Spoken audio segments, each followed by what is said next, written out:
Hi, Gems. Welcome to another episode of Wonderful Beauty. Thank you for joining us again today. We're going to get real quick into K-pop news. It's been a very busy week as far as K-pop is concerned, and then we're going to jump right into the episode because you know how the two of us could go on 30 minutes on one single topic. So, oh yeah, no, for sure. Yeah, it goes really bad. All right, TJ, why don't you go ahead and kick us off? All right, so Monsta X has been very, very busy this week. Onew and Jonghyun, known as Monsta XXL by the fandom, have announced their second mini album, Love Me, which is set to be released on May 21st. There's a lot of whiplash as far as the promos go, because you've got cute and soft, and then obsession, and then Onew's naked. What is going on? I was so confused. I remember when you sent me the initial ones I've seen, the ones where they're like in the suits or whatever type thing, the video promo. Oh, the detective one. Yeah, the detective one. I saw that. I was like, ooh, I can kind of get the vibe. But of course, there's multiple versions, multiple concepts, whatever type thing. And then you sent me the cutesy one. And I was like, oh, that's kind of cute. But how's that fit with the detective? That's kind of weird. Then the next day, you sent me the other one. I was like, where are we? Where's the plot? Where's the plot? Right, 100%. But yeah, no, the promos that dropped today have like Onew being really soft. He's doing like the does he love me, does she not thing with the flower. And then like the pictures for Jonghyun's one and this Discord I'm in, we all agree it kind of gives like Psych Ward. It's like him in like a very dimly colored room, and he just doesn't look happy. And one of the photos looks like "Hello, Clarice."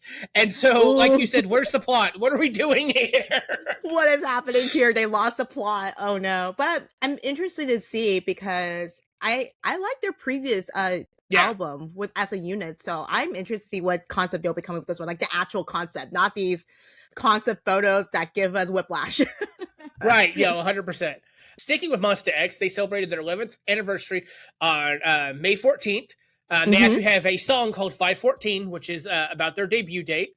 It's been a treat to be a mom baby because mom babies are coming out with all these reels and TikToks that's like their debut stage all the way to like now. There's been a lot of people who have, especially on Twitter, who have been like, oh, let's make sure that we're including Wonho whenever you post about it. Right. Because many mom babies like you and I are OT7.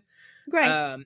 We also got a whole bunch of variety show kind of stuff from them. Because, you know, Monsta X is all about fan service. So they had a cake where Onew did his infamous touch his cheeks. He puts the candles out with his hand. Right. Jonghyun acts like he's never seen this before. He's always so excited every time he sees it. That's crazy. We also got a special edition music video for Burning Up, which is my favorite song from Shape of Love, but it has a whole bunch of clips from their Nexus tour. We got a really funny BuzzFeed video of them trying to do ASMR while eating snacks. And Jonghyun, you were wrong for the way what you did to Minhyuk, but they got you back with the pickle juice. Yeah, for sure. And then I know that Jonghyun recently just started his own YouTube video. Yes. He recently came out with the vlog of him with that mom baby grandmother too. So yes. Yeah, that was really cute. He attended the Michael Jackson premiere. Yes, he was showing off. He was showing off the light stick that they had for the Michael Jackson. Yeah, which is really cute. Yeah, I like that one. I love Jonghyun doing the vlogging thing because it kind of is reminiscent to what his sister was doing when she lived in the DFW area. I'm sure it's only because the daughter has grew up that, you know, privacy and all that reasons, because it was cuter when she was like, you know, like a 3-year-old, 4-year-old type thing. But now as she's getting older, I'm sure that's the reason why the sister stopped vlogging. Yeah, I think the last one that I remember was actually with Jonghyun when they came here for the No Limit tour. Yeah, that's what it was. Because it was in Fort Worth. He had a day off the next day, and so he went with his sister and Olivia to like the stockyards. All the places we know, pretty much. Yeah, teaching. I was like, I know where that teaching her about teaching her about his PhD in Mandu and all that. Yeah, I know. And she's like, this uncle's weird, man. Get away. To wrap up Monsta X actually wins the top touring artist at the Asian Star Entertainer Awards. That was actually earlier this morning at the time of recording. The video is kind of funny because Jonghyun is actually an MC right now. Oh, yeah, that's right. Along with Ray from IVE. And so as she's announcing it, he has to walk it seems like a mile all the way to the end of the stage to achieve. And like, I was joking about it this morning because the cameraman kept turning to like Alpha Drive 1 and then they would turn back and he's still walking. So he would turn and he'd look at Andy. He's like, yes, that's so funny. I love when it's idols that are, the hosts of different award show, but then they win and so they're like, what do I do? Where do I go? Right. I seen the one that kind of went viral was the one where I think it was Jseph that was practicing, but Chaewon was the one that was hosting a music show, I think. So she was like completely like not in the right clothes, like they're on stage outfits. So she's sticking out the sore thumb and she's like, where do I go? What do I do? How do I dance in this? So speaking of the Asia Star Entertainment Awards, we have a list of the people that won in different categories. For the best solo male, Lim Young-woon. Best trot, Lim Young-woon as well. Best character male for a drama would be Lee Jun-ho from 2 p.m. Best character for female, Go Yeon-jun from The Residence Playbook and Alchemy of Souls. The best OTT artist, Go Yeon-jun. The best artist for the actress would be Kim Hyun-jun from Lovely Runner. Best artist actor would be Lee Jun-ho. Top touring artist, Monsta X, as we just announced. Performance of the year and team. Artist of the year and Hyphen. Song of the year, Jump by Blackpink. And then album of the year, Desire Unleashed by Hyphen. So it's a really good night if you're our hottest. I don't know how I feel about Jump by Blackpink as Song of the Year because it's a good song, don't get me wrong. But like, I feel like we've had better, but that's my opinion on it. Yeah. Big news, since we know that the biggest thing that's going to happen, at least here in the DFW area, I'm sure also for like LA and everywhere else in the United States, they're doing the 2026 FIFA World Cup. Big news for the DFW area because I believe it's going to be in an AT&T stadium. They've already started putting down the mulch, grass. I don't know how soccer works. Sorry, you guys. But either way, my chefs are super excited. They're trying to get tickets to go to the game. I was like, good luck. Okay, cheapest cost right now. It's like $500. But anyways, besides the point, the 2026 FIFA World Cup has just announced who their halftime show performers are. It's, of course, Shakira, the GOAT, of course. Oh, of course. Oh, yeah, of course. Like, it's a given. I think she did several, like, songs for the FIFA, right? I believe. So she did the main World Cup theme with Waka Waka, this time for Africa. Yes, and then right. she wasn't she did not do the theme the year, 1 year it was J-Lo and Pitbull that actually got like the theme. Yeah. And then she did another song as well, and I cannot remember the name of it off the top of my head. Yeah, all good. But Shakira, we got Coldplay, and the biggest news would be BTS being one of the halftime performers show, which I think is better than doing Super Bowl because in a sense, I don't think BTS fits Super Bowl football vibe. BTS fitting into the soccer realm of football, I think fits better only because Korea is big soccer fans too. So right. I feel like the connection there makes much more sense than the Super Bowl. I don't know what people are thinking about saying Super Bowl. I do agree because I do know that American football is becoming popular in Korea. Yes. Because I know like Wonho is a big fan. I think, and there's a couple other male items I've seen that are big fans. But when you're talking about the Super Bowl, like that's an American thing. I don't know a lot of people for sure. Like you don't see a lot of idols, even if they watch American football, they'll post about watching the Super Bowl and all that. Unless you're Joshua and you're actually there. Yeah, but he was there for like the Oscars or the Grammys or something like that the night before, the weekend before. So it makes sense because he was born in LA, California. So that connection makes better. It makes more sense too if like BM happens to watch the Super Bowl. You know, like Korean American idols would make more sense than But BTS FIFA makes more sense. Yeah, for sure. FIFA makes more sense because it's a world stage. The whole point of it is like the Olympics is to bring the world together. Yeah, so exactly. It does make more sense. And also they're representing their country, Korea, who will also be competing in the World Cup. Yeah, no, I think this fits them a lot more than the Super Bowl. So hopefully this appeases the Super Bowl people, I guess. I don't know, but I never thought that would work out, honestly. Oh, no, I agree with you. Jseph of Card has announced his first solo album and spinoff, which will be released May 26th. He is the final member of Card to release a solo project. I'm excited because we thought he was going to come before Somin. Yes. So I'm hoping, we know his style, and he's more hip hop and rap. So I'm hoping he'll finally get to achieve his Simon Dominic dream and release that album. But this is also leading up to the speculation of BM has announced that Card may not continue after this year. Jiwoo has apparently cussed him out and has rebutted and said that nobody has talked about disbandment. Hopefully, not hopefully, we know Jseph is going to release something good. I know he's involved with the music writing as well as BM. And I think he'll be able to do an album that's more to his style versus, we both mentioned that with Somin. It almost was a little too heavy-handed with BM's help. And so it almost sounded something that Jiwoo or he would do versus something that she would release. Yeah, for sure. And also on top of that, going back to them leaving DSP, is that I think it's just them, like, contract wise, they have not meet any agreement. They'll probably still keep together as Card. They just gotta find a different company that will keep all of them with a control, like something that they could agree contractually. So well, fingers crossed. Speaking of Simon Dominic, this is big news for the K-hip world.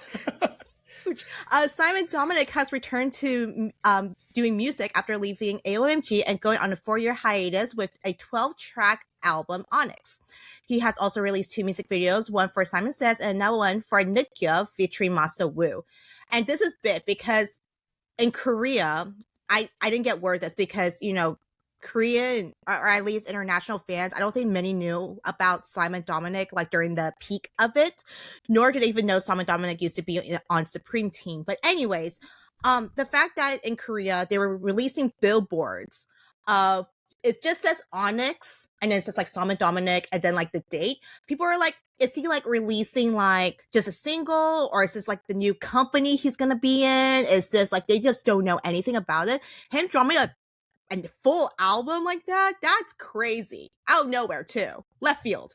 Oh yeah, because it literally was Thursday night. I'm just messing around on the computer and you messaged me freaking out, and I'm like, what is going on? You're like, Simon's back. Oh my god, Simon's back. I'm like, what are you talking about? And you sent me a reel, and then again, for us in America, it came out of nowhere because you sent me the reel, and then he released Simon Says as a pre-release. But then the album dropped literally the next day. Yeah, it was so fast, man. It's a good album. It's definitely more of a hip hop vibe kind of album. I was hoping for at least one like club dance track, kind of like a Make Her Dance Part 2. Unfortunately, we didn't get that. But the album is very good. It's very like almost not exactly old school hip hop, but it's kind of what, especially here in America, what we as 90s kids kind of grew up with the hip hop scene. Yeah, so backstory on this album. I did a little bit of research after giving this whole album a full listen and everything and picking out favorites and everything like that. So if you listen to the album, you'll notice that it keeps saying Tommy Baby as the tagline. Right. So the producer that helped with this album, or the programming, the beats, whatever it is Tommy Yang, who is also a songwriter and a rapper in the hip hop scene. He's not big per se, but he was kind of getting there. He was in Show Me the Money season, don't remember which season, so sorry Tommy, but he was there. But the problem is that because of editing and time, you know, screen time, all this other stuff, he actually didn't get much screen time anyway, but he was noted that he was there, and he did get eliminated within like the 3rd round or something like that. So it was kind of early on too. So that's the reason why he didn't get much screen time. Anyways, but I think he was on the same season that Simon Dominic was there as a judge or as the apprentice person type thing. So I think that's how they made the connection. And Simon Dominic choosing him to do this album with the one that you said is like more old school 90s hip hop R&B type thing is exactly the style that Tommy Yang is known to do. On top of that, when he raps on his albums, it's like an auto-tune thing. So if you listen to the song where Tommy Yang is actually featured on there, you'll hear some of Dominic, deep voice, very smooth, all these other like very chill type thing. But once Tommy Yang comes out, it's all auto-tune. Like his voice is fully auto-tuned and everything, but it fits in super, super well.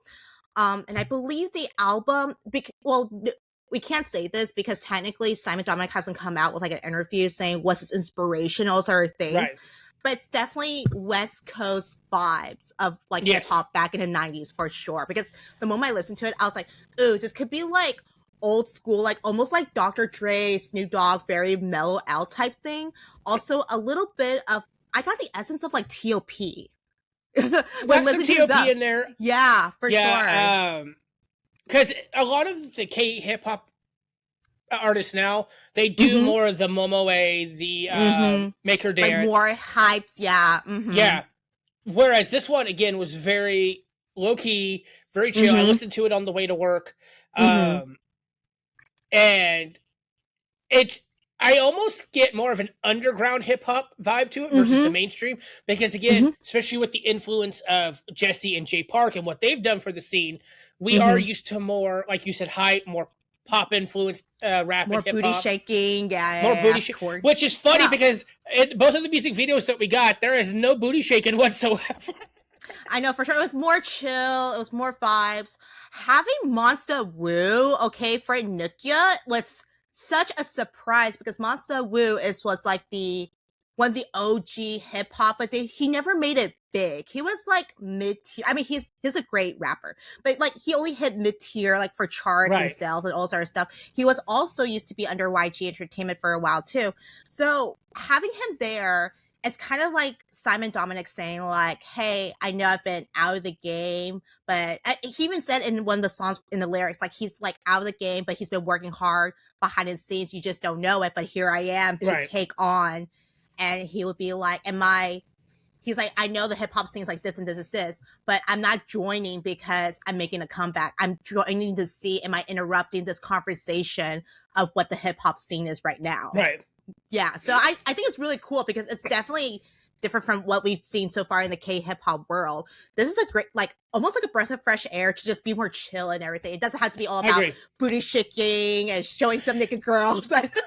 Which is funny because while I'm listening to, because Simon does a lot of Konglish, so you'll be like, he'll be in the middle of creating and then he'll say something in English, but the English lyrics are all so R-rated, and all I kept thinking about was when we did the hip hop video, because I do want to actually do an actual Simon Dominic episode at some point. Yeah.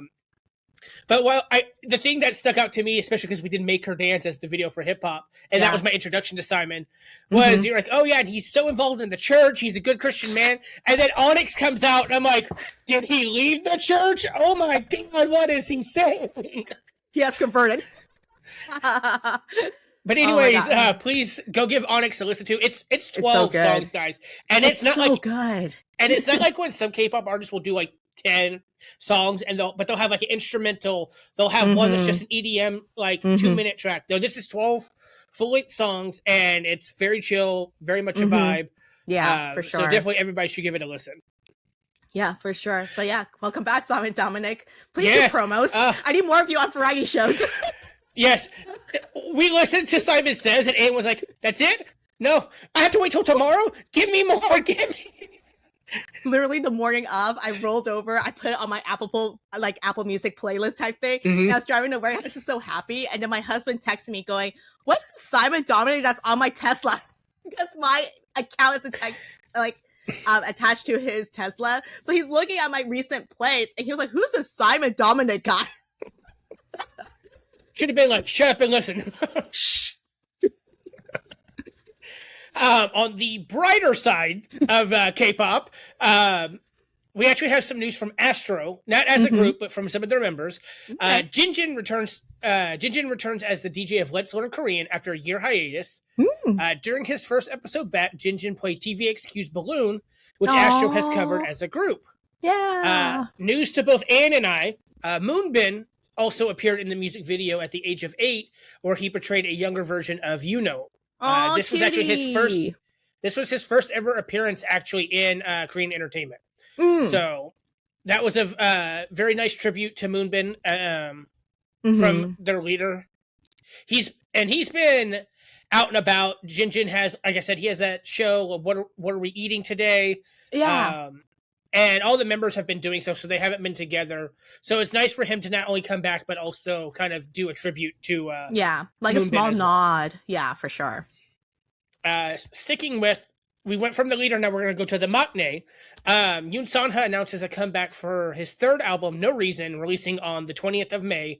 Cool. It also seems to be following a detective theme. Detectives seem to be very popular with boy groups this year, because we discussed in VIX that their entire fan con was a detective theme. Yeah. The first promos for Onew and Jonghyun were detective themes. So, but again, with the way that promos go, it could be all detective theme, and then the moment that it releases, he could be out in the field doing cutesy, who knows what right? stuff. And you're like, how's this solving crimes? I don't get it. In the Mamamoo world, Mamamoo pre-sale tickets and also general sale 2 days later went online on Wednesday, May 13th. And honestly, the easiest ticketing experience for us ever, or at least for TJ. Yes. I was just there as moral support, honestly.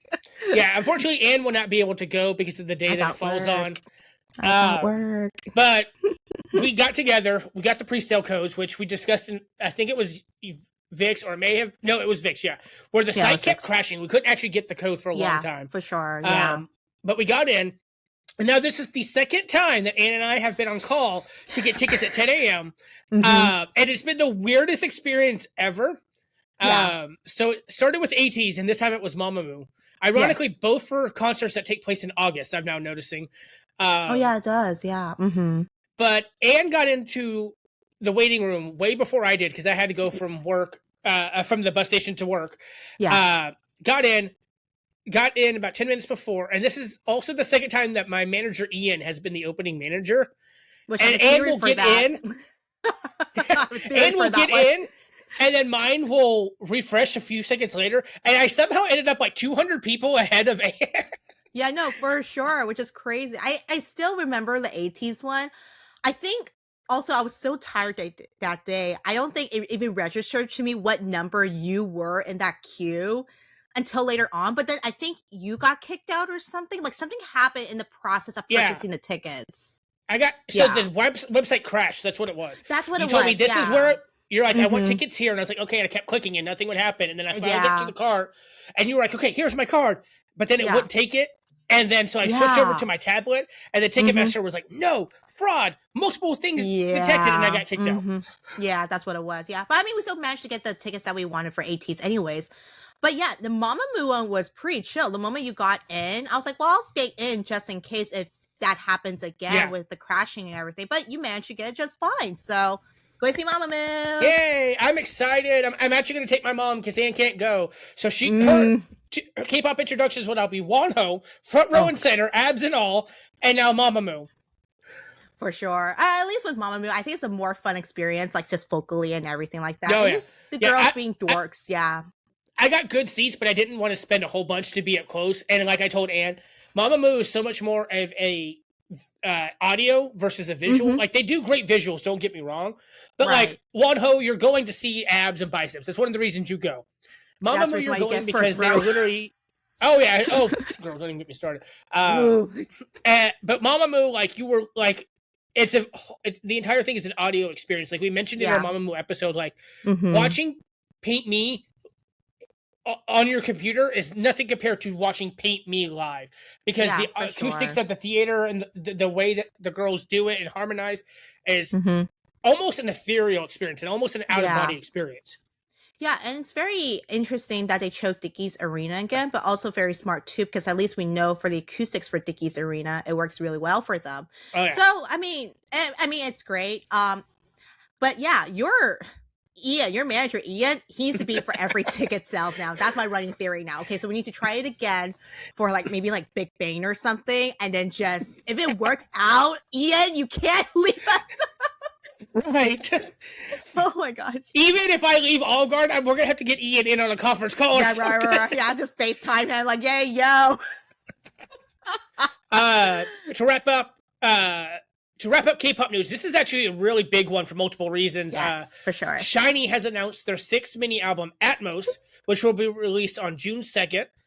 This actually marks the first time that Key has made a public appearance since December 17th, 2025, following a voluntary hiatus after unintentionally being involved in the injection aunt scandal. Yeah. In case y'all are not aware of what that is, there was a woman in Korea who was offering IV treatments and cosmetic procedures to idols, actors, and such without a license.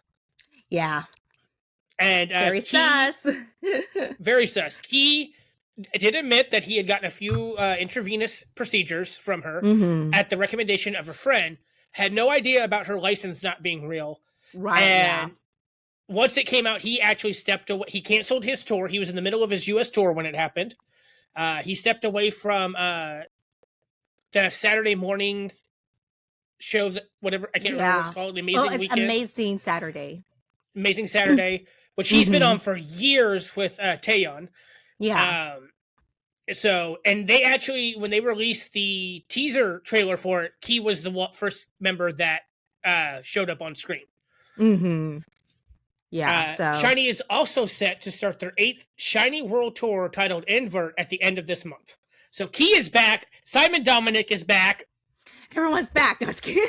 Big Bang, you're next. All right, so that is all the K-pop news for today. As of recording for this week, it was a lot.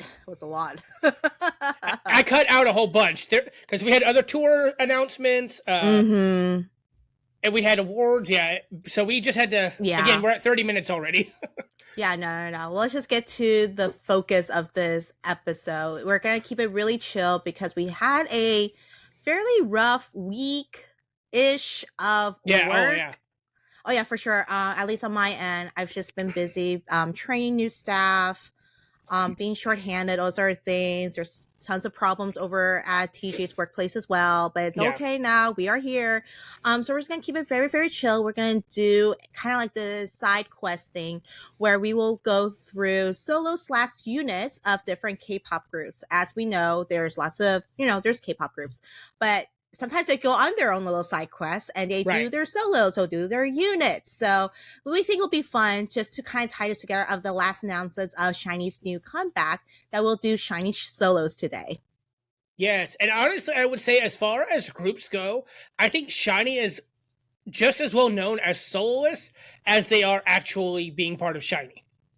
For sure. Yeah, because I know a lot of the groups, some of them will go solo, but they will still attach the group name to it. It's rare for them to even be like, this is Taemin, this is Onew, this is Jonghyun, And we're also releasing multiple singles/mini albums. I don't think any full albums, but for sure singles and mini albums have been released under each member as well, which is also rare for a lot of groups because I can't even think about, yes, for BTS, but there's also a singles, and it's not multiple because I know at least for each member, it's at least one. These 5 SHINee members, they have released multiple of them. Yeah, except for Minho, I think is the only exception because I think he just released his first mini album last year. I know but he has done solos, or not solos, done singles before that has like 1 or 2 on the track, that sort of thing. Yeah, he's done singles before because I remember he did a promo for when he was doing one of his singles or mini albums or something like that. And he was with the Korean Englishmen's YouTube channel, and they were just out eating sundae-guk. And he was like, oh yeah, this is my favorite spot. The Ajumas know me, all these sort of things. And he's like introducing all those food and stuff. And we're talking about the food, like the texture of the sausage, the blood sausage. And one of the Korean English guys his Korean's okay, but it's not like fluent. And he was like, oh my God, that's the word in your song. Chewy, chewy, or joka, joka. And then Minho's like, that's in my song?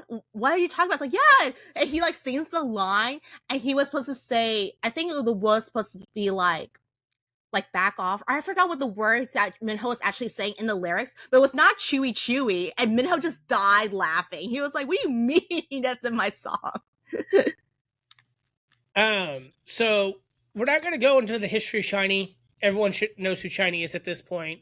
If you don't, we'll we'll put the video down at the bottom where Anne went on a whole TED talk about them. Mhm. Instead, we're just going to watch the videos and discuss them. I have never seen any of these except for one of them. Okay. I got to choose one video and got to choose the rest, except for Onew. Both of us were like, we don't know anything about his solos. Yeah. So we just chose his highest charting one. But I got to choose one and chose all the others, which she's been part of the fandom a lot longer, so it makes sense that she gets to choose. Yeah. And you're like, this is my contribution right here. It's that video of like, I'll pay, and then it's sliding the photo card across the table. Literally me any single time I go out with my husband. I'm like, he'd be like, no. I was like, okay, I'll get boba. Compared to like $100 lunch. Right. All right. So the first one we're going to watch would be Onew's Beat Drum. He definitely is the one that does more solos besides Taemin compared to the other members. I sadly don't follow Onew's solos as much as I should because I know he has songs. I just never gave it a listen. Right. I know that he has been doing a lot of solo touring. He basically did a whole solo tour, took a nap, and then announced a whole nother solo tour. Yeah, no, for sure. And I know he came to the US too. And I think the last one he did, he was handing out flowers or roses or something like that. That was really cute. He like went up to the crowds. I was like, here you go, here you go. It was super cute. Yeah, so this will be fun to watch because, again, like, both of us are kind of, this is new to us as far as the SHINee solo member. Because we have one for all 5 members. Yes, all 5. And, of course, I would say Key and Taemin are probably the 2 best known ones when it comes to their solos. Yeah, more well known. Yeah.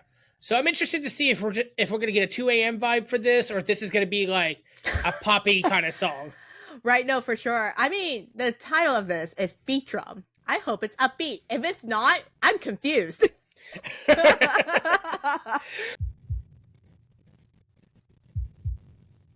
Okay. Ooh. Oh, okay. Hey, yo, Onew, you're looking good here. I know. Hey, yo. Especially when you compare it to like him and SHINee in the early days. Oh, poor Onew. What's that saying that people be saying? It's like he's aging like fine wine. Oh yeah. Well, and this is after. I think this was after his health scare too. Yeah, no, for sure. He definitely looks a lot more better than that health scare. He did look really off during that time. I was so worried.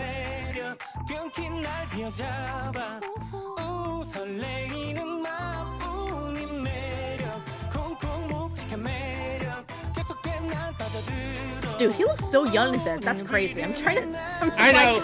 And he's actually older than us. I know. That's why I'm just like, how old is he again? I say that like he's like 6 or 7 years older than us. He's literally like just a couple of weeks older than I am. Ooh. Hey, yo, rapping? He kind of looks like he could be a member of like Zero Base One. That's how young he's looking. Yeah. I can get that vibe, yeah. Yeah.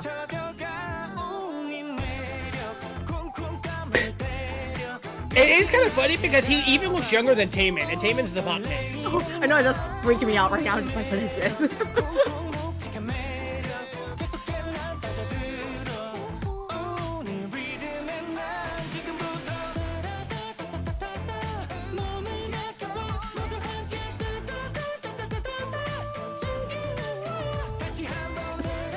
I'd be pissed too, man.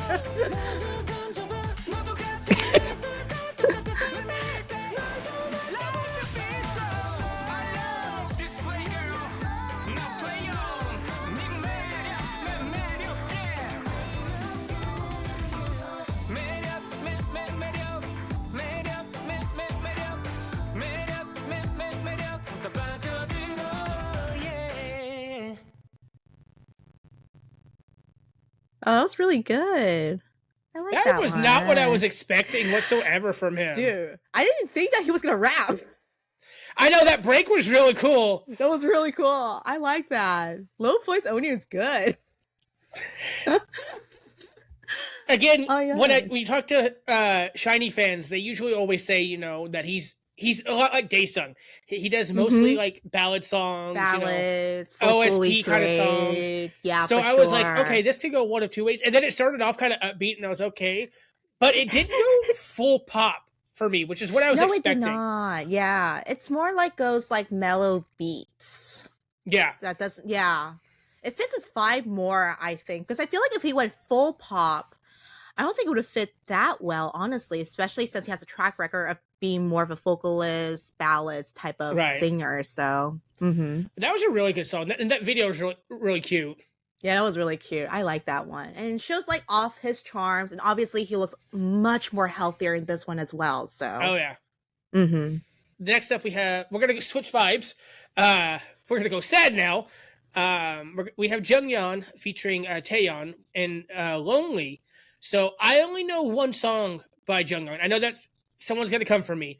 I only know White T-shirt. That's the only one that I know. Okay, yeah. I know that my friend Kat says that a quintessential one is Skeleton Key. Yes. But I know you chose this one, so I'm really excited because you're usually right when it comes to recommendations. Yeah, and also Jonghyun, as we know, is like a great vocalist. And yeah, and then this kind of also speaks volumes of kind of what he was going through that we don't know of it at the time. We just thought he was just like a creative genius, you know, he's writing about feelings or certain things, but I think this actually has a more deeper meaning, especially after the fact. And you know, people go back and they try to pick like clues and signs and all sort of things. I love this song because it does hit like that sad vibes type thing. When you're feeling it, you feel it, you just want to wallow type thing. Also maybe speaks about his struggles, and also featuring Taeyeon as well, that will speak volumes in the fact of their friendship throughout this whole time as well. And we love Taeyeon, of course. So that's why I picked this song, is because we love Taeyeon, we love Jonghyun, and them meshing together vocally it works really, really well too. I'm excited. I'm excited to hear the song and see what he comes out with. But I do, just looking at the title, I do think that hindsight is definitely probably going to take an effect here. Oh yeah, no, for sure. I think this one and the other song literally hit the charts afterwards because people were now, you know, streaming it because they're trying to find clues and everything like that. So this was one of the top charting ones after the fact, which is so sad. But I mean, that also gives to that feed of him saying that he didn't think he was good enough, sadly, because he wasn't charting, but he did chart after the fact. So yeah, I that's what our friend Becca said, because she was a big fan of his, is that he again became more, his music became more popular posthumously after he had passed away. So okay. Yeah. All right, so if you're getting your feels, so sorry, but this is a good song, I promise.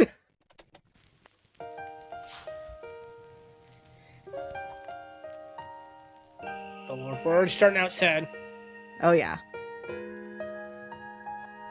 미안해 내 탓이야 고마워 덕분이야 툭하면 내뱉던 네 그 말버릇 너도 힘든 걸.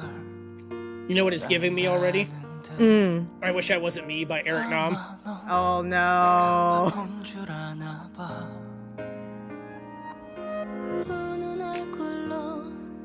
나 힘들다 하면 정말 나아질까 그럼 누가 힘들까 아프다 징징대면 모두 다 괜찮아지는데 아와 너와 난 착각 속에 서로를 가둬둔지 몰라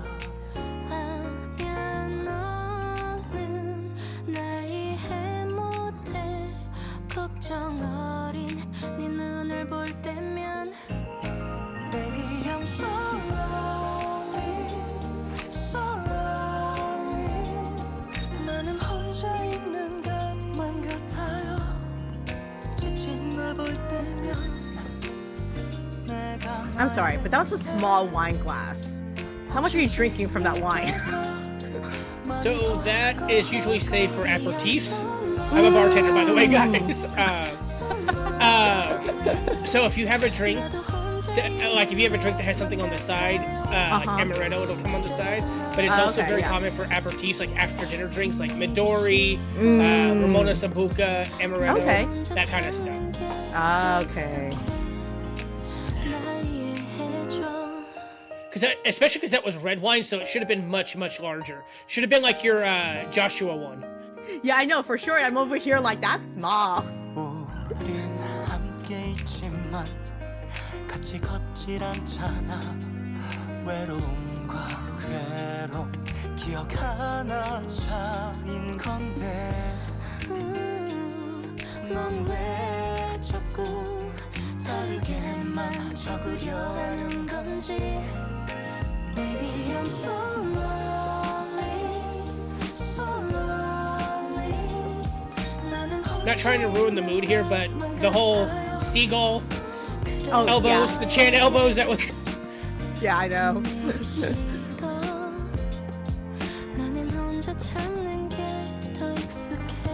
I believe that that scene there also might be his album cover too. I could be wrong, but it's a similar like pose.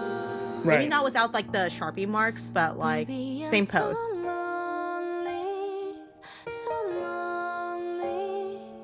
나는 혼자 있는 것만 같아요. Baby, I'm so lonely, so lonely. 나도 혼자 있는 것만 같아요. 그래도 너에게 숨기기 싫어. 나는 혼자 참는 게 더 익숙해.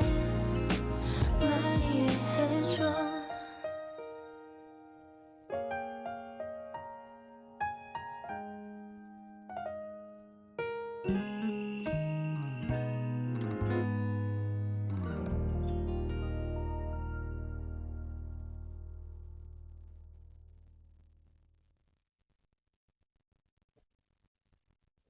Oh. So there's a lot to say and analyze for that one. Do you want to go first? Yeah. So remember, you guys, this was obviously during the time that we were, it was like peak SHINee. It was a much better time, all that fun stuff. People just thought, like, well, let me go back real quick. So the reason why that Jonghyun probably felt the way he felt, you know, the things that he did, is because he obviously thought that he didn't think he was good enough. Like, you know, the demons and the dark side of it and other stuff. And there were speculations that maybe the company also as well wasn't being nice to him. But I mean, we never know what happens behind the scenes, behind closed doors, or that other stuff. We can only speculate and take fan theories and all this other stuff. But if you were to compare what he was releasing, which is ballads most of the time, he did release some like upbeat ones, but it's not like popular even then, compared to like what he would be releasing, which is more poppy and, you know, more, you know, upbeat, funk type of fields, compared to Taemin, also more like, you know, tapping into his more mature side, that sort of things. People, and of course, with how Korea is, no one really talks about mental health, being sad, all those other things. Yeah, we can listen to ballad songs, but I don't think lyrically they could understand what Jonghyun was putting through, because we know that Jonghyun and Minho and he all have taken part in producing music. And of course, SHINee as a whole would produce more, obviously, upbeat music, the hits that we got, like Ring Ding Dong, which, again, who thought of this? But anyways, besides the point. But then when, you know, these artists decide to take creative control, I'm sure Jonghyun has taken more inspiration in what he's going through personally, which we, of course, did not know about until later on. That's why Lonely became more popular, more hit the charts after the fact. Right. Him coming out with that, like looking at it now, obviously everyone's like, how do we miss that sign? But you had to think about way back then at the time. No one really wanted to be sad during that time. No one wanted to think about being sad during that time. They want to push it down, be like, well, Jonghyun just came out with a ballad with Taeyeon. Woo. Like, no one really thought it was that serious. But I mean, no one could ever know if it's really that serious or not, because, you know, you never get the help. And then you're under public eye, scrutiny, company, all these sort of things. Looking back at it now, I mean, I definitely watched it after the fact too, but now looking about years later as well, it hits harder because it's kind of so sad, because even lyrically, I know that it doesn't have English subtitles. You can look up the lyrics later. You can tell that he was definitely struggling a lot. And it's just so sad that it has come this way. And having Taeyeon as one of his best friends to be on there, I'm sure herself, she probably also didn't think it was that bad, because he probably also didn't want to burden her with all these things that are happening to him, that sort of thing. So he probably pushed it off as like, oh, I'm just trying some new things. I'm just trying to be an artist and all sort of stuff, like creative control. And so, yeah. But that's my 2 cents. It's just that looking at it now, you can definitely tell that there's definitely something going on during that time. So this was fresh for me. I've never seen this music. I've never even heard this song. Like I said, the only one that I know is White T-Shirt. But again, with hindsight, knowing what Jonghyun went through, what he did, I can see the signs. One of them, for sure. And like you said, because we know, especially with solo stuff, Jonghyun was 99%, if not 100%, self-producing. Yes.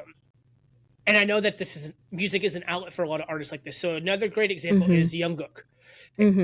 A lot of people think of Jungkook as, you know, he's just the deep voice guy from BAP, all that. Yeah. They probably have never actually listened to his solo stuff. Right. But like his first solo album is all about his mental health struggles. I showed it during one of the episodes. It's even in a spiral form, and it has like his personal notes in it, like his journals. But the signs are there. Like if you watch the video now, knowing what you know, the isolation, him being by himself, the fact that Taeyeon does not make an appearance in the video whatsoever. As someone who struggles with mental health, especially depression, and honestly, I think everyone who was raised in the 90s, we have some form of it. Yeah. And we know that struggle of, you can't really talk about it, because we, as millennials, we were in that weird stage of where like mental health was starting to become a forefront, but like it wasn't being taken seriously. So like ADHD, the moment you acted out whatsoever, you had ADHD and they gave you pills. Nobody actually knew how to treat it and all that. So like for me, being a male in the 90s and early 2000s and struggling with mental health, that was definitely something we didn't speak about. Right, for sure. And a lot of the times, a lot of people don't want to talk about it now because it makes them uncomfortable. And it's like, well, that's not the point. Yeah, but I digress. Right. So there's him being in the house by himself, and it's not a small house; it's huge. It's a massive mansion. Which, by the way, where did they find this mansion? By the way, I was like, where in Korea is selling this mansion? Maybe it was the same house from Married to the Music or something. I was about to say, no, maybe it's because I'm looking at, I was like, did they film Boys Over Flower in this or what? Right. But you have him by himself in this isolated mansion. And then he again, and part of it is because it's a ballad, but at no point during the video does he look like he has any energy. So that's a big thing, especially with depression, is it just drains you. Yeah, and then you see him going through the motions of things that he should be enjoying. Right. Such as playing the piano, playing the guitar, and like he's so lethargic, he doesn't want to do it. He could barely eat too at that dinner table as well. And that's another thing, like small bite. Yeah. So towards the end, in the last 30 seconds, I actually put on the captions. It was the auto-generated one. So and so now reading those makes it even more sad. For sure. Because especially with Taeyeon being in there, being his best friend, because it says, I'm lonely, I'm so lonely, I feel alone, but I don't want to make it obvious to you.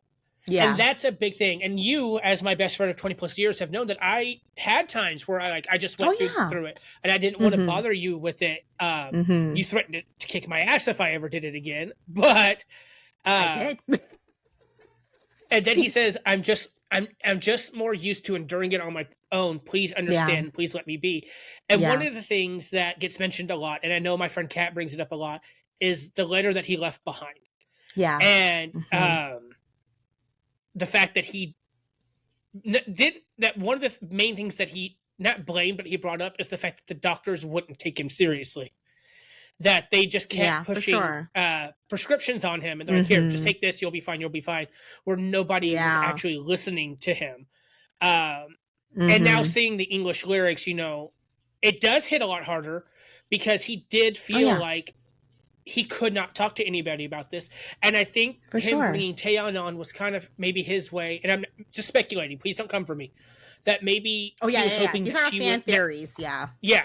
So I think bringing Taeyeon on. And then having those lyrics was maybe his way of seeing if she would pick up on the subtleties.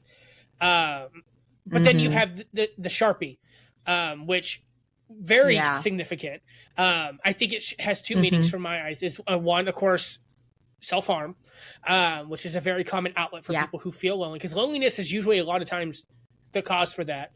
And also very possibly it could represent the number of days that nobody's given him the attention that he needed, or you know, there's multiple things, but in hindsight, like the clues are there, and it's like people always say the happiest people are usually the ones that are struggling with it, but they just don't want to burden everyone else with it. Yeah, for sure. Yeah, and I mean, everyone in SHINee is always happy-go-lucky. They're dorks. They're from the second generation. They're just dorks in general, and they're just boys. But Jonghyun is always the one that you guys can have your own biases in SHINee. This is my bias, all right? But Jonghyun is always the one that seems to be laughing the hardest, smiling the biggest, that sort of thing. But that's my opinion. He's my bias. But it's like you said, it's always the happier people that hits the hardest too. And I mean, also having Taeyeon on there and people not knowing, that what could be happening type thing with this music video and this song, people probably just thought it was like, oh, it's just like about a breakup. Because if you think about it, you can also pass this off as just like a breakup song. I'm lonely. I'm in this big house. My girl just left me, you know? So, I mean, you can play off it that way, but obviously, posthumously, it is what it is. So. Yeah. Anyways, we're going to shift gears again. So we're doing birth order. So Key is next. Anne chose this one. Also features Crush, which is one of my favorite artists as well. So, and I love me some Crush.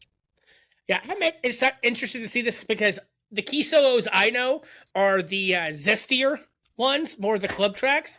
So, but with Crush being on it, Crush could go any way. Because, like, sometimes he'll do ballad songs, like with Wasa. Sometimes he was featured in Make Her Dance with Simon Dominic. So he's this like, yeah. Yeah. I wanted Pleasure Shop, but this is Anne's new other bias, so I lost. And this is from his first mini album or first album. So this is like the first song that he came out with. So this is like starting out. So it probably won't be as zesty or over, like hype up type thing. So.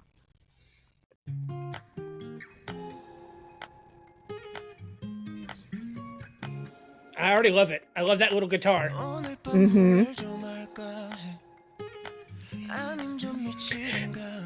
don't know how controversial this is, but this is the most butch that Key has ever looked.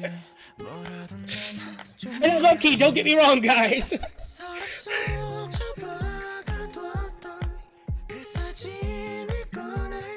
Oh, I forgot he had short hair in this too. Yeah, so long ago. I know, the scenes where he, like these scenes where he had that headband, he almost looks like Onew in the first video we watched. Yeah. Certain angles, he almost looks like Minho too. I'll admit that as well. You like that angle?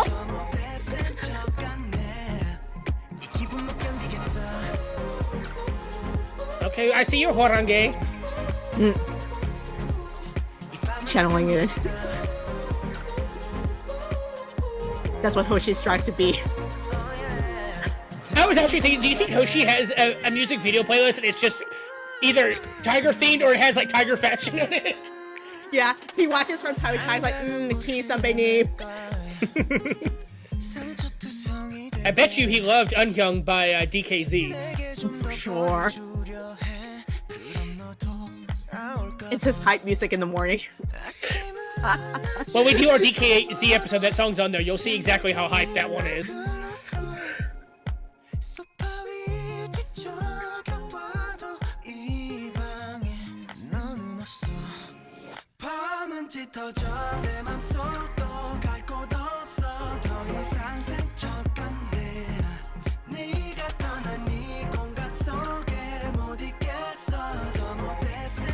It's kind of weird to see Crush like this because the only other time I've seen him is in Make Her Dance, and he's dressed like a fool in that one. And over here, he's like just chill vibes, and you're like, It's kind of like with Changmo when I first googled Changmo, and I was like, oh god, he's hot. That's kind of how I feel about with Crush right now. I'm like, this is just not what I pictured Crush looking like. Right? You're like, what's that?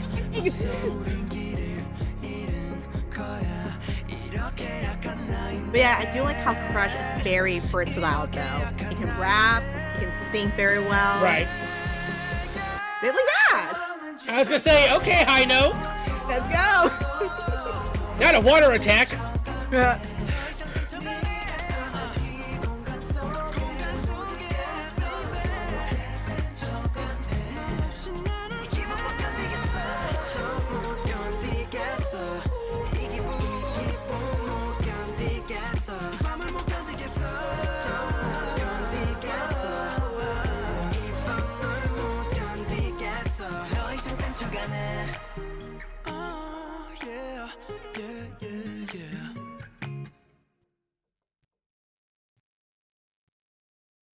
That was good. I like that. Good, right? I like this one too. Yeah.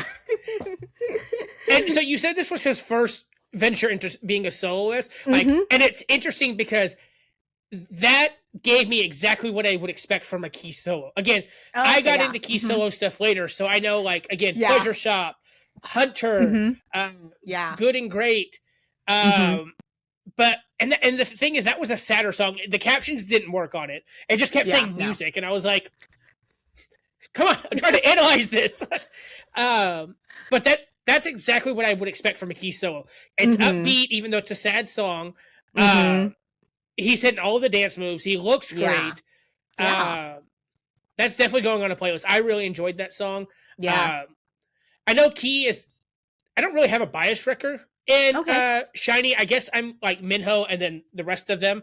Because there's not like a member that I like more than others. Right, you know, I wasn't the biggest fan. More. Yeah, I wasn't the biggest fan of Taemin at first until I saw him live, and then I was like, oh my god, I see why he's so popular. Of course, I do lean a little more into Key than the other guys, just because, you know, that's Minho's husband. And, that is not an ally. That is a Grandmaster General. Like, we love Key here. To the point where, like, unintentionally, Anne and I actually have the Minho Key keychains from Poet Artist, because I accidentally ordered her the wrong one, so I took the Minho one. But like I said, that has Key signature sound. Like, oh yeah, for sure. Like you said, Key is going to be more pop. It's going to be more funk, and that's exactly what I got from that. Because even his B-sides, so like this gave me very much like Lavender Love from his newest album. Just very much that, like, I want happiness. It's upbeat, so you can't tell if it's going to be sad or not. And then Crush, right? No pun intended. He crushed it. Like, that was amazing. For sure. Great feature to it, because it kind of melts it out. Yeah, because I know that Taeyeon and Key have songs together, but like Crush has a different vibe than what you would get from Taeyeon. And when it said Crush, I was like, okay, so he's gonna come out, he's gonna lay some bars down, like, but no, he was just vocal the entire time, and like that actually shocked me, because I'm not used to seeing him as a vocalist. I'm used to seeing him poolside with Simon, Dominic, and Loop, singing about girls thrown in a circle, like, right. Yeah, and that's what I like about Crush, is that he's so versatile. Even though he's more known to be the K-hip hop scene, him being vocal and a rapper, he can do so much with his songs too. And him being features for a lot of idols, especially K-pop idols, him being more vocal, I think shows a lot more than just him doing his own album. He's just like rapping constantly. But I will give it this. Recently, his latest albums has been a little bit not poppy, more like R&B, but it's just more vocal than anything. So yeah, that was a good song. I really enjoyed that. I again, Anne's usually right when it comes to recommendations. I've mentioned that multiple times in past episodes about groups she tried to like get me into. But I digress. There's very few I failed in though. Very few. Oh yeah. But like again, when you say Crush, I was not expecting that kind of vibe. I was expecting it to be more of like that kind of vibe, a club vibe, more EDM, and then Crush would come in, spit some bars out, throw some disses out, and then leave. So it was a nice surprise. Kind of like with Onew's, like I didn't know what to expect going in, and I was very, very pleasantly surprised. Right. Good, awesome. Glad you like that one. Yeah, that's one of my favorite key solos from like the earlier days. Yeah, that's definitely going on a playlist. So next is my pick, because I'm the Minho stan. He's my bias. So I originally had a different video because, like Ann said, Minho comes out with a lot of single albums, whereas last year he released his first actual mini album. So I decided just to go ahead and throw that one on there. Plus, it's good to have something a little new instead of doing everyone's like first stuff and all that. Right. Yeah. If that makes any sense, I'm kind of rambling. The caffeine's taking over. Oh no. But so I chose Tempo. It's a very sexy song. Which not that Minho's not sexy, especially because he's like now a triathlete. He's beating Olympians at races and stuff. But like again, I don't think of sexiness when it comes to SHINee outside of like Taemin.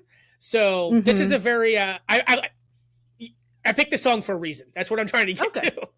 Okay, sure. We will see because I haven't seen this one yet. So it'll be a first watch for me. If you wanna go fast, go slow, you set the tempo. Ooh.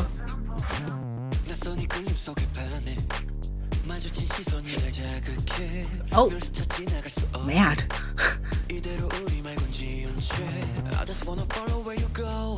Dude, you didn't insert coins in. That's why it's not working. He's old enough to know how to use a payphone. You're not Gen Z.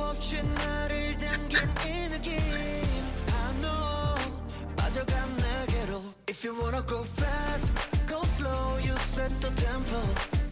If you wanna go high, go low, you set the tempo. Baby, we can go up, go home. 네가 원하는 대로 따라갈 수 있어. You set the tempo. You set the tempo. 지루한 얘기들 따윈 아스킵 생략할래. You know what to say. 고민할 필요도 없이 너만 내 속도로 더 다가갈게. 차가운 순간마다 I roll it back 가득한 찰나 같아. 이대로 놓지 못해. You gotta stay with me, stay with me. 계획 없이 나를 당긴 이 느낌. I know 빠져간 내게로. If you wanna go fast, go slow, you set the tempo. If you wanna go high, go low, you set the tempo. Baby, we can go up, go home. 네가 원하는 대로. Yeah, that's what every girl wants to hear. Go out or can stay home. I choose stay home. Shoot, if a guy was like, hey, do you want to get takeout and watch Gilmore Girls? I'd be like, sold! Done!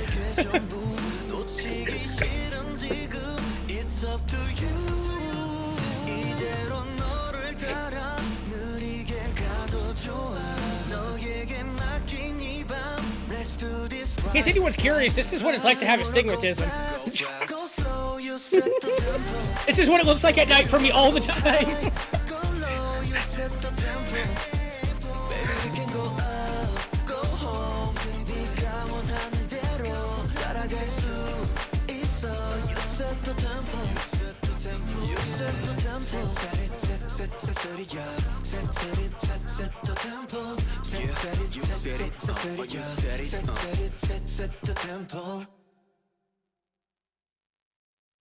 Hey, yo, you dead or?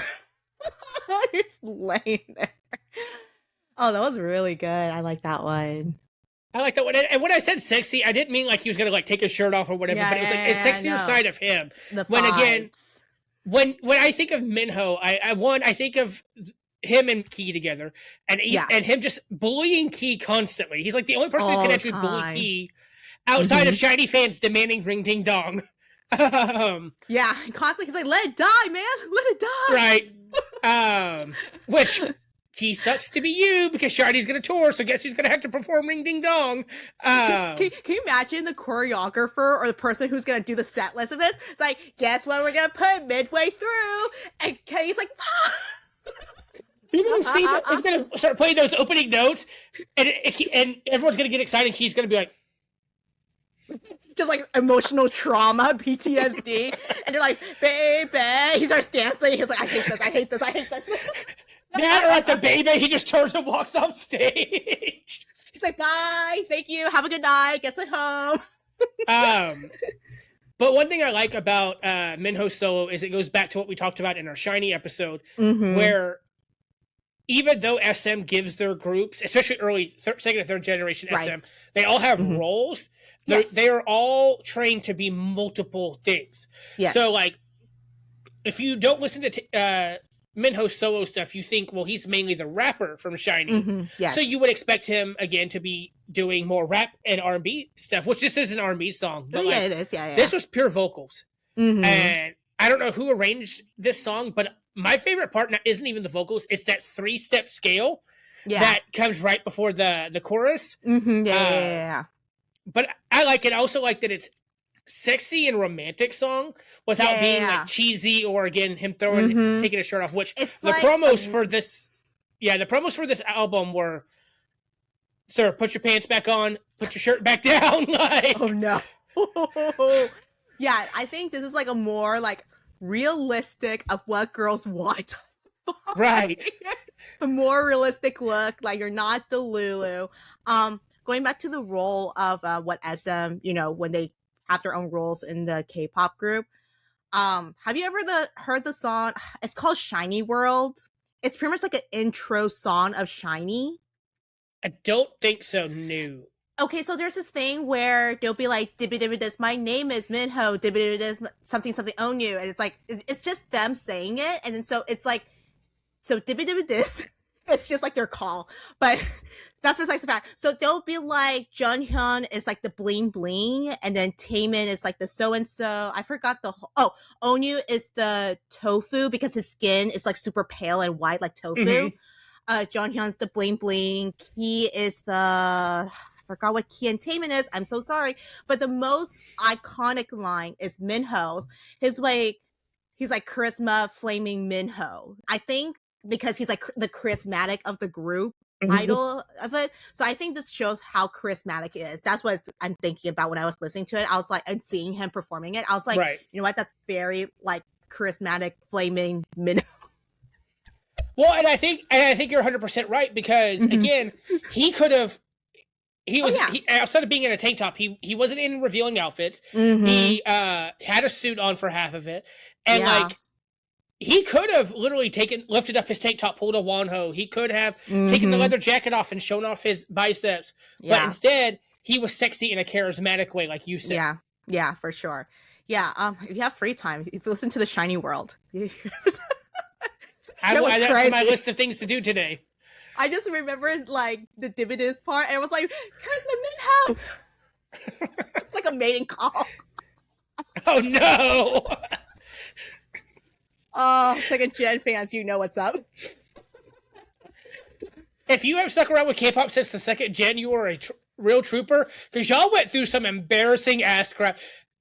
You went through AJ, you went through U-Kiss's debut, which I am still traumatized from.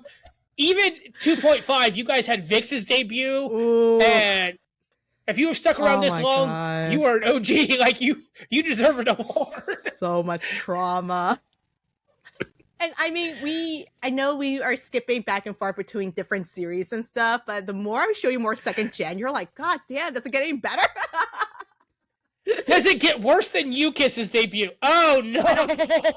I don't think so. Now, on top of my head, I can't think of anything that would be worse than You Kiss's debut. Because Infinites was really cool. Infinites was really cool. Oh, maybe B1A4. Oh no.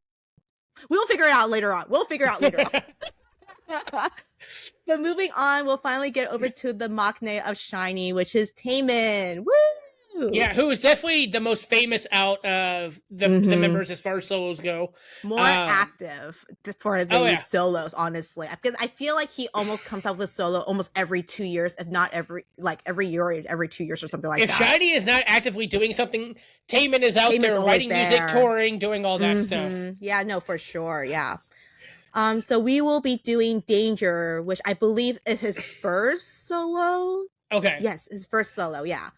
I can't remember. I think you suggested this one, but I do know that this is my favorite Taemin song. Have you ever seen the music video to it, or?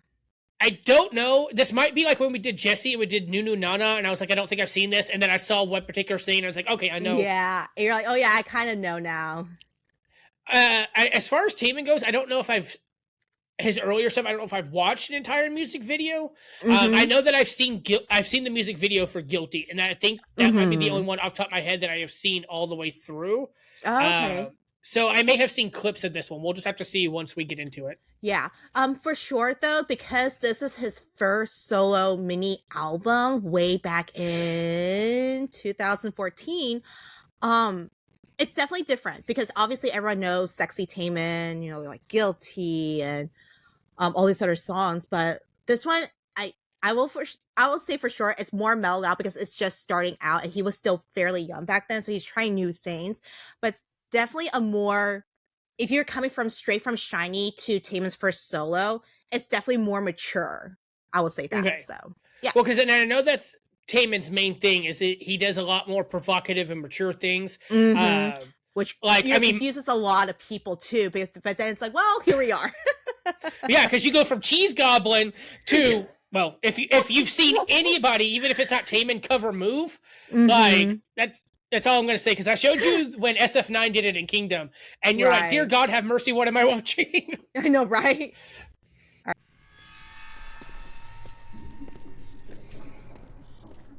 Okay, I don't think I've seen this one. Just looking at it, I don't think I've seen this one. Okay. Yeah, this one's like also because he does draw a lot of inspiration with like Michael Jackson. You'll see some Michael Jackson vibes in here as well too. I literally was using his hair. Oh, no, go ahead. I was literally using his hair as a reference because I know in like Move he's got long hair. And one of them he's got like light blue hair. So I was like, let me see if I recognize the hair. But no, I haven't seen this one. Okay. Yeah. So that scene with the nose ring and him being like, half naked, everyone freaked out during that time. Everyone's like, what's happening to my nose?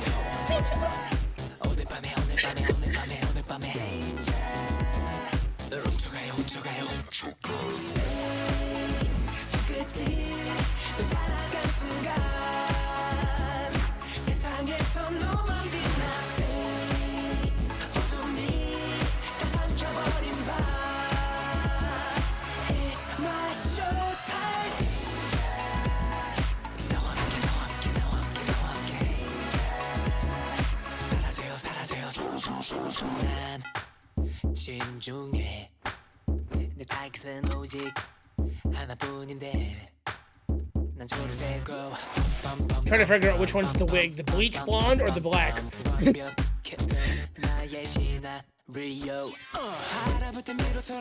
think during promos he was blonde. I know the album cover he's blonde because it's him in like a baseball tee with a cap over blonde hair. Yeah. I'm trying to remember like when he performed music shows, like was it blonde? I think it was blonde. Showing skin? Yeah. Okay. Yeah, I know, right? Showing skin, everyone freaking out. Oh my god!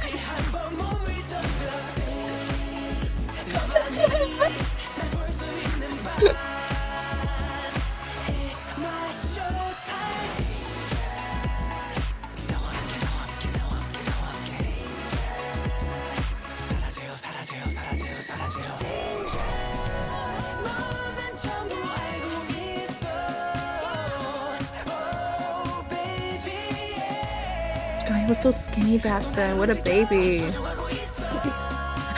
I mean, this was 12 years ago. I know, it's crazy.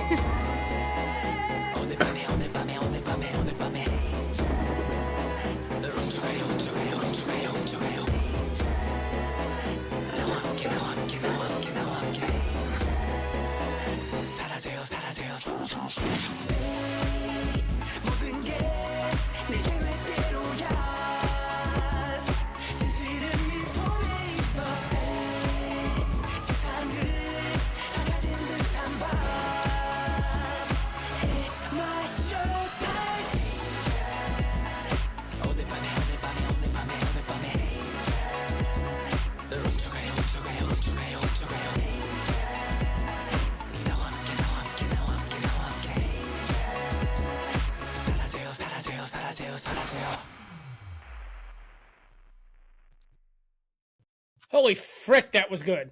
It was good, right? It's so good. Like, oh my god. It's one thing to listen to the song over and over and over again, but it's another thing to actually see it like a performance of it.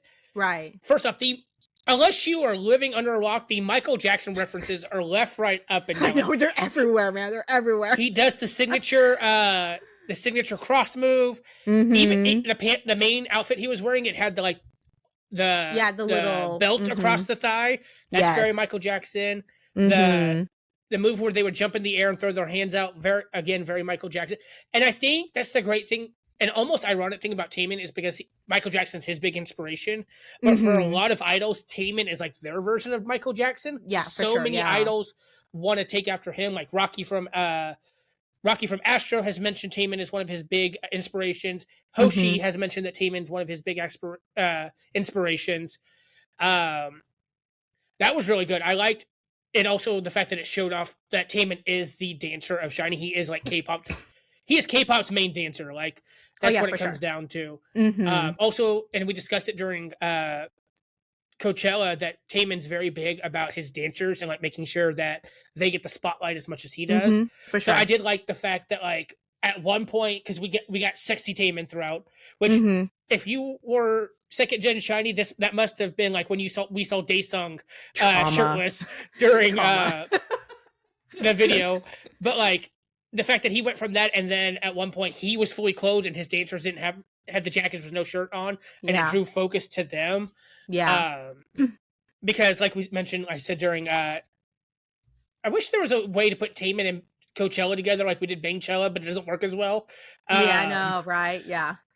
But like he literally stopped and was like, make sure that you thank all my dancers and all that. So I really liked that. I just could not imagine being a SHINee fan and going from, oh, look at them in those pants that girls' generation already wore to, dear God, have mercy, what is on my screen? Go away. Yeah, the world crashed during that time. And also, I think also during that time, 2014, I think so EXO would have already debuted. So Kai is known to be the main dancer of EXO, kind of almost the same as Taemin vibes type thing. He also did a song feature with Taemin on the same album. Everyone freaked out over that. And then they performed during the music show. They was like, what is it? It's like that little meme with the toad from Mario. No, it's that moment. Oh my god. But like I said, it's so different to see, like, again, I've listened to that song all the time. It's on a couple of my playlists, but to actually see him perform it, like, that was really good. Yeah, I honestly, in general, for all of SHINee's solos, they're all very good and they're all well put thought, like the thought was put well together with how it will highlight them individually rather than having that SHINee sound follow them. It's just individually what they would sound like in their own color, which is great. Yeah, no, and definitely we got a different vibe from every single one of those songs. Yeah, and it's not the same, yeah. And I think that's what's great, because you get that, like, because K-pop is really big about, and we as K-pop fans are guilty of this as well, as putting people in boxes. So, but as we discussed, SM was like, no, you're not going to just be this one role. You're going to do everything. We saw the same thing with Red Velvet, because depending on what song it was, if there's a rap in it, Wendy may be doing it, Seulgi could be doing it, Joy could be doing it. And I think it's important, and we see it with Big Bang a lot too, because every member of Big Bang has their own flavor and style as well. Yeah. So sure. like, let's use Bangchella as an example. You know, you had the Trot Master come out, which was unexpected. Oh yeah. And then GD's music is very much like in your face. It's very borderlines on being noisy almost, but it's very like, it's a hype up, but it's aggressive. It's in your face. And then you have Taeyang, who R&B, titties out, like trying to lie to people and say that he's shy about his body. Like, he's like, oh, I'm a married man. I have a kid. And you're like, what's he doing? Right. And then with SHINee, we get something very similar because like we didn't know what to expect with Onew. We thought, you know, it was going to be like, oh, he's going to stand there. It's going to be a cute scene. He's going to, you know, sing a ballad. Like it's from a drama. Yeah, but instead, we actually got a very nice pop track. Yeah, it's a really good pop track. Of course, Jonghyun was something completely different. Key gave us what Key knows. Key knows that his fans are mostly women or gay men. So he gave us a very, am I wrong? Am I wrong? But he knows his audience, so he gave us a sad song, but in a more upbeat, poppy way. Yes. Minho gave us a straight up romantic R&B track. Yes. And then Taemin just ruined everybody, which is what Taemin does. Drama. Because it's 100%, and that's a risk that comes with going solo when you're in a pop or hip hop group, right? For sure. So another big example is like when I.M and Jonghyun go solo, even though they are the main rappers of Monsta X. Oh yeah, for sure. They both give completely different vibes. So different vibes. I know. Yeah, I.M is more like, in my opinion, I.M gives me more of that like dark, like he's constantly in the dark room at the club, that sort of feels. But I'm like a lonely man, like I'm an emo kid type thing. Right. Whereas Jonghyun, I think he gives more like almost in your face, almost like G-Dragon in your face, but not bordering being super nosy or anything. And he's like not afraid to just go all in type of feel. Right. Yeah, I agree, because I.M releases more almost jazz lounge style songs. Yeah. Which he did mention that when he produces music, he likes to drink whiskey and listen to jazz. Oh, wow. Okay. Yeah, so like if you listen to Loop and even Goddamn, they are very much more laid back songs.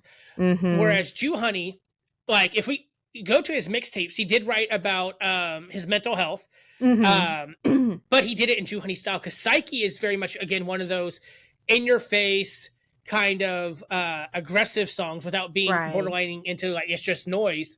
Right. But then he can switch it around. So if you go back to what was his solo debut called? Freedom. If you go back to Freedom, which was his official solo debut, it's a vocal track, but then he has the break at the beginning where it's very aggressive growling rap.